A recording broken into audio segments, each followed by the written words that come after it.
UI7 News, this is coverage of the 2016 Illinois election.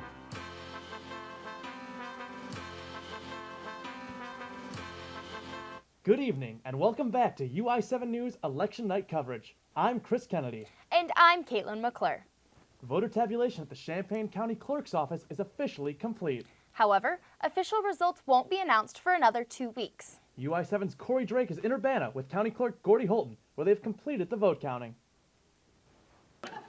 This is Corey Drake. I'm back here at the Champaign County Clerk building with Gordy Holton. Can you explain where we're at now in the process? So the results we released tonight are for all of the votes that were cast on Election Day or before Election Day. So we're over 92,000 ballots cast, which is record turnout for Champaign County. We're very happy about that. It was a very smooth day. None of our results will be official for 2 weeks at least. We still have potential late mail-in ballots that can come in. If they were postmarked by today, we still have to count them.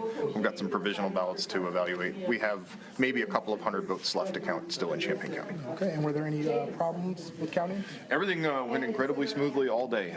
Very grateful for an outstanding team of staff and election judges, and just so very proud to be a part of this team. Okay, well, thanks, Gordy. Thank you. And back to everyone back at the desk. It's been a long road, but the Champaign Unit 4 school referendum has finally passed. Voters said yes to the $183 million question, with all precincts reporting. Only a few voted no, 34% of the vote. It's the largest referendum in county history, and it approved sweeping renovations across the district. Unit 4 released a facilities study in 2005, and just now the district is finally getting the go-ahead. The centerpiece of the plan? A renovated Champaign Central High School. Let's go now to UI7's Jimmy Jackson at the Brookins Administrative Center with reactions to the victory. The Brookins Administration Center, the Champaign Unit 4 school referendum has finally been passed after 3 tries. I'm here with Danielle Shannon. How do you feel about Unit 4 referendum being passed finally? Well, I think that the school board and its supporters has done a lot to bring people together around the new referendum. I've lived here for 21 years. I was hopeful that the voters would pass a referendum that would also address some of the Keep Central issues and make sure that, that we basically have compact and contiguous development.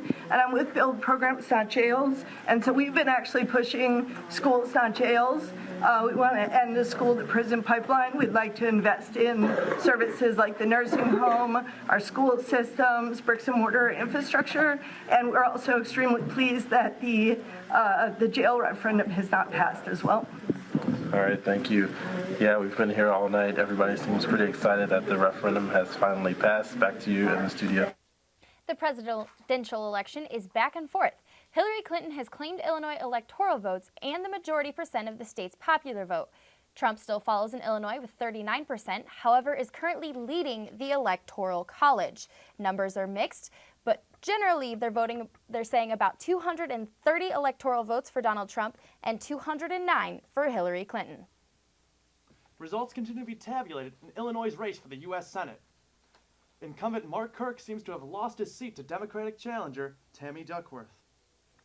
She holds the majority with 55% of the vote and over 2 million votes with 81% recording. Kirk is coming in second with about 1,700,000 votes and 40%. Duckworth's victory is key to Democrat hopes of reclaiming the Senate, and Kirk has been seen as one of the most vulnerable U.S. senators of the Republican Party. Votes are still being tabulated for the 13th district, but two-term Republican incumbent Rodney Davis is still leading with about 171,000 votes, trailed by Mark Wickland with 118,000 votes. Davis is partying in Decatur tonight, the hometown of his alma mater, Millikan University. We had the chance to speak with victorious state senator Scott Bennett. Up next, we'll see his reaction to the outlook of his re-election. We'll be right back. Your daughter just had her first breakup. Do you A, put yourself in her shoes? B, console her? Don't worry, sweetie. This is gonna happen a lot. Or C, find her a new boyfriend? Nice, single boys. That was weird. As a parent, there are no perfect answers. But you don't have to be perfect to be a perfect parent. Thousands of teens in foster care will love you just the same. This is the story of a boy who is very sensitive to lights and sounds. So he built secret hiding places where nothing could get in. The boy didn't like looking people in the eye. It made him feel uncomfortable. One day, he found out he had something called autism. His family got him help, and slowly, he learned how to live with it better. Early intervention can make a lifetime of difference. Learn the signs at autismspeaks.org. State Senator Scott Bennett will return to his post in the state's 52nd district. With all votes in, Bennett has won 61% of the vote, while his Republican challenger, Urbana Alderman Mike Madigan, finishes with just 39% of the vote. UI7's Cassie Carlson spoke to Bennett at his victory party at the Hub in Champaign. I'm here now with Illinois State Senator Scott Bennett. Scott, Mike Madigan, your opponent, has not conceded yet, but 100% of the votes have been counted, and you are the winner of that 64%. What has this night been for you? Well, it's very exciting. It's my first time being declared a winner in a race, our first major election, and so I'm just so proud of my team. You can see a lot of them here behind us, volunteers that came out and knocked doors, made phone calls, really helped us get our message out, and the results are very positive. What areas of your campaign do you think resonated with the Champaign County? Well, I think mostly, the advantage that we had is that I had 2 years in the Senate to show what we were able to do. So we kept a very positive campaign based solely on what we'd done and what we hope to do. And, the fact that, University of Illinois is the biggest employer, it affects every life in one way or the other. And yet they didn't get their funding for almost 2 years. And so the fact that I'm a major advocate for that I'm going to push for that going forward, I think that resonates with a lot of people, and it's something that I hope to do starting next week. It may be a nail-biting race to the White House, but we can't say the same for the Safe Roads Amendment. It looks like the proposed amendment to the Illinois Constitution is passing with flying colors. Here's a look at the current results.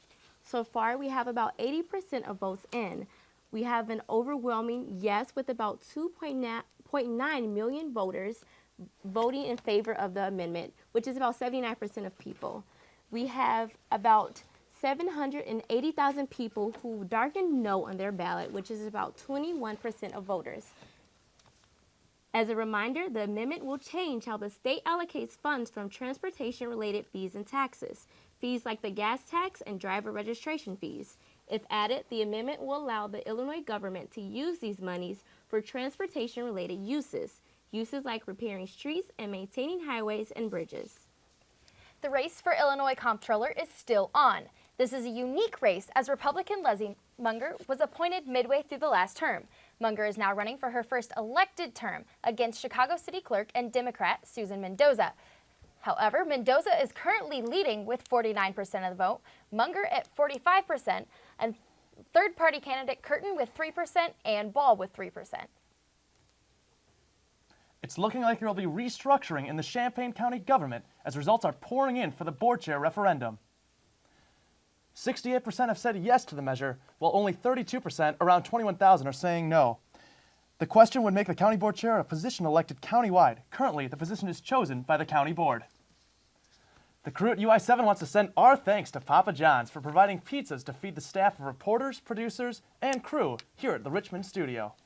We'd also like to take this time to thank our whole crew in Richmond studios tonight, from our graphics teams to our reporting crews and social media correspondents to producers and directors. Plus a special thank you to our professors. Thank you. Have a wonderful evening.